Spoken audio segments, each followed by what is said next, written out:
সংসদ নির্বাচন আটকানোর শক্তি কারো নেই বলে হুঁশিয়ারি দিয়েছেন বিএনপির স্থায়ী কমিটির সদস্য গয়েশ্বর চন্দ্র রায়।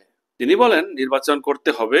যারা বলেন 16 বছর বিএনপি কিছু করতে পারেনি, তাদের বলবো এখন 16 দিনে তা দেখিয়ে দিতে পারি। আমরা দেখাবো না। একজন ভদ্রলোক মানুষ প্রধান উপদেষ্টা ডক্টর মোহাম্মদ ইউনূস ওয়াদা করেছেন, তিনি তার ওয়াদা পূরণ করবেন, যথাসময়ে নির্বাচন দেবেন। শনিবার বিকালে ঢাকার কেরানীগঞ্জে দ্রুত নির্বাচনের দাবিতে এক সমাবেশে গয়েশ্বর চন্দ্র রায় এসব কথা বলেন। জামায়াতে ইসলামীর সমালোচনা করে গয়েশ্বর বলেন, শিক্ষা আর স্বাস্থ্য দুইটা দখল করেছে জামায়াত, ওখানে আর কারো কোনো ঠাঁই নেই।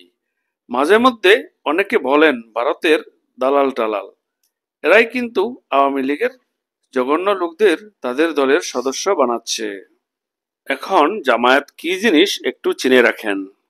কেরানীগঞ্জের চুনকুটিয়ার সুবাড্ডা গার্লস স্কুল প্রাঙ্গণে দক্ষিণ বিএনপির উদ্যোগে যথাসময়ে সংস্কার ও দ্রুত সময়ের নির্বাচনের দাবিতে এ সমাবেশ হয়। কেরানীগঞ্জের বিভিন্ন ওয়ার্ড থেকে নেতাকর্মীর মিছিল নিয়ে এ সমাবেশে অংশ নেন। বক্তারা আগামী নির্বাচনে ঢাকা ৩ আসনে দলের স্থায়ী কমিটির সদস্য গয়েশ্বর চন্দ্র রায়কে ভোট দিয়ে জয়যুক্ত করার জন্য আহ্বান জানান।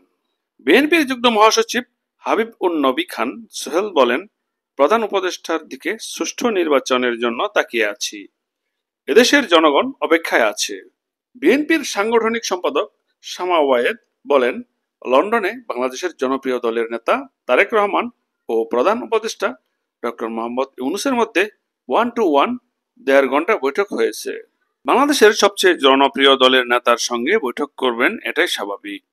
এই বৈঠকে অনেকের গা জ্বলছে, কোনো লাভ নেই। বিএনপির তথ্য ও গবেষণা বিষয়ক সম্পাদক আজিজুল বারী হেলাল বলেন, শুক্রবার দেখলাম জামায়াতের নেতা বলেছেন যেনতেন ভাবে নির্বাচন হতে দেয়া হবে না। আরে ভাই, যেনতেন ভাবে নির্বাচনের ইতিহাস জামায়াতে ইসলামীর। কেরানীগঞ্জ দক্ষিণ বিএনপির সভাপতি নিপুণ রায়চৌধুরী বলেন, জনগণ সুষ্ঠু নির্বাচন চায়, ভোট চায়। এই নির্বাচন আর দাবি নয়, এটা এখন আমাদের আদায় করে নিতে হবে। এটা নিয়ে গড়িমসি মেনে নেওয়া হবে না।